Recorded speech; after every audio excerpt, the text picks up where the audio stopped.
Okay, welcome back. We have Unit 3, Lesson 5. Comparing functions is our next lesson. So we talked in the last lesson about what relations and functions were. We had this input, independent variable, output, dependent variable. We changed writing it as y to f at x. And we did a table of values and we graphed it. It was really nice. Oh, we forgot to label our line, of course. This is the line y equals negative 2/3 x plus 5, or f at x equals negative 2/3 x plus 5. Okay, so now we're going to do a little bit more comparison. All right, so what we've learned so far is we've used a table of values and then we've graphed, and we've used the equation in the table. And so you should be able to do all three, looking at the line on the graph and be able to recognize which equation matches with it, or the values in the graph to the table, or the table to the graph. So that's the ultimate goal here.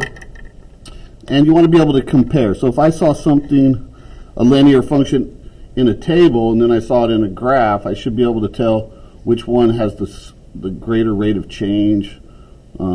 These happen to all three. All of these are the same line, y equals x minus 1. You see how the y-intercept is at 0, negative 1, 0, negative 1, and the y-intercept is 0, negative 1 in the equation. So we know that. We know the slope is 1, because it rises 1, runs 1, rise 1, rise 1, run 1, etc., etc. Or we can count this. This is plus 1. This changes by plus 1. Slope is 1, so the y's are changing by plus 1. So the ultimate goal is to be able to understand all these representations, and you're getting there, which is great. So we want to be able to know what slope is when we look at it. That's the rate of change. The initial amount, that's the y-intercept, really important. So the multiple representations are equations and graphs and tables. And we're going to get to word problems very short. So it's very important to understand different representations of a linear function, and etc. So we have two kinds of information that will come in on this. This is usually data. We call it bivariate data because there's two pieces. And once we start talking about collecting data, we need to understand some big differences. And so we call data that can be measured in little increments. Like, for example, let's say I had a glass of liquid, and in this glass of liquid is some marks. Let's say these are the ounce marks. So this is 1 ounce, 2, 3, 4 ounces. Well, I could fill this jar up if I do the lines. I could measure in between. Let's say I had a liquid in here and it's in between the lines. It's not at 1 ounce or 2 ounces. This maybe is at, this level here is like 1.6 ounces. If I have that situation, that data, those data are what we call continuous data. So I could measure this, and perhaps I pour in some more liquid and I take another measurement. Now it's a little bit more. Maybe at this level it's 2.1. That's called continuous data. That's different than if I was, let's say, counting people. We call that discrete data. So if I count the number of kids in my class,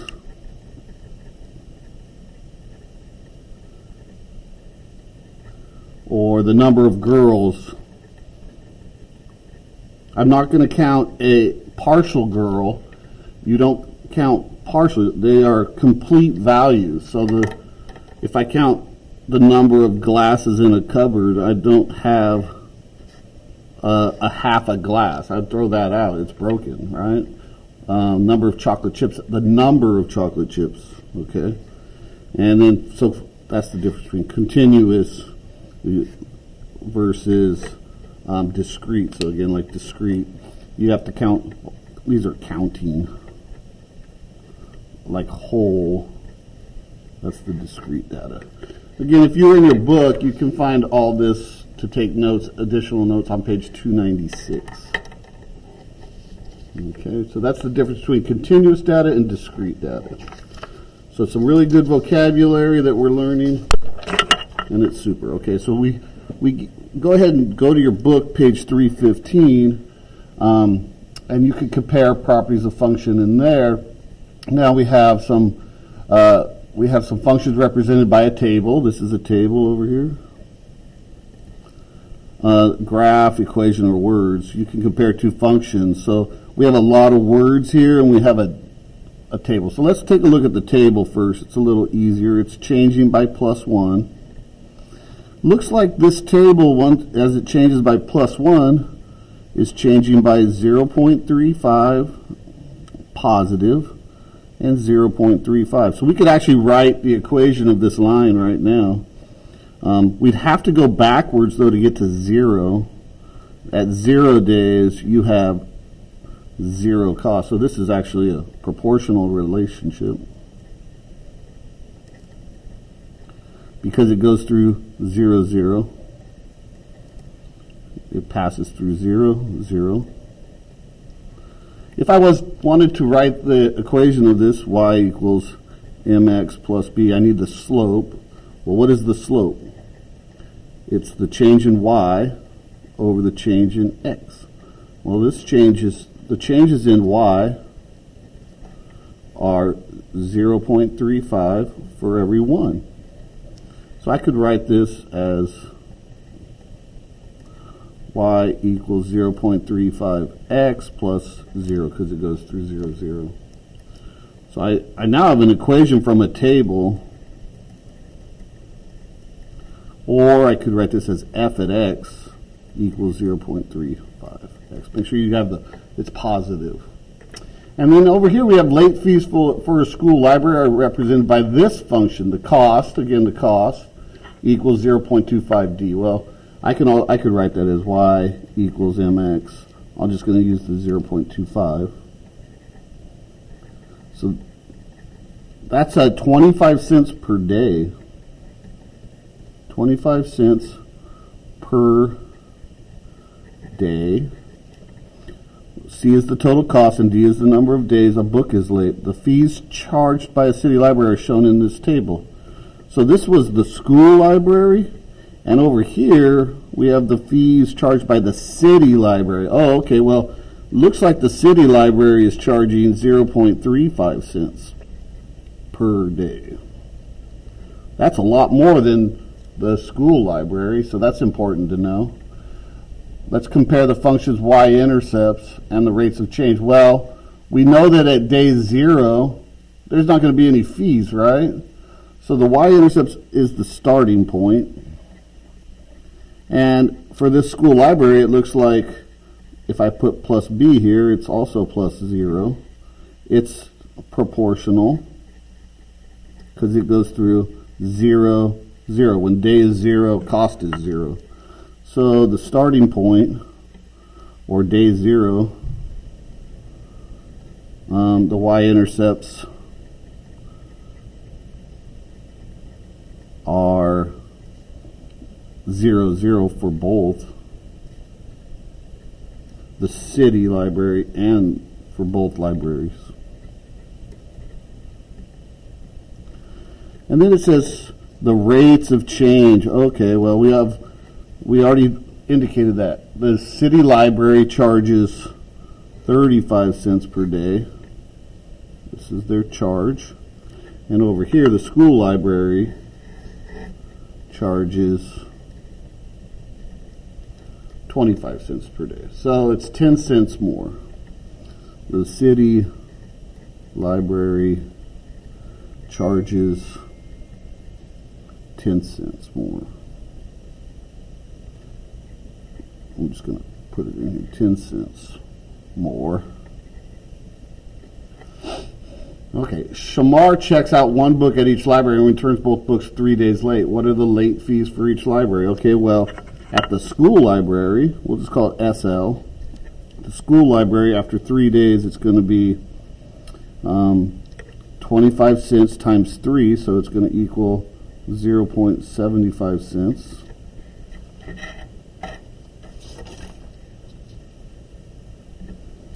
And at the city library, it's going to be 35 cents per day. Well, we already have that right here. $1.05. Okay, let's take a look at the next one. Matt and Seth purchase baseball cards each week. The amount of cards they have each in their collection is shown in the graph and the table. So we have a graph and a table. We have a starting point. That's really important to know. At 0 weeks, he's got 20 baseball cards. So we want to identify that. On the table, we have a problem, though. We don't have a week 0, so we have to go backwards to week 0, and we'll subtract 12, 8, 4, 0, because it's subtracting 4 each week. Look at this change. It's changing by plus 4 for every week. Let's go this way, plus 1. For every week it's changing, it's plus 1. This one's changing plus 4. So what do we know about, if that's your x and y, what about the slope of this? It's the change in the y over the change in the x. What's the change in the y? It's 4 for every 1 week. Now we need to find it here. Let's take a look at the difference here. This is the change in y here, and this is the change in, so let's look at the slope on this one. The change in the y here changes from point to point over the change in the x. Well, the change in y is plus 10, positive. And then it goes from 0 to 5, so that's plus 5. So this slope is 2, or 2 over 1. This is 4, 2 over 1, which equals 2. The slope of Matt's collection, it's changing per week. That's two baseball cards, 2 cards per week. And here we have, over here with Seth, he gets 4 cards per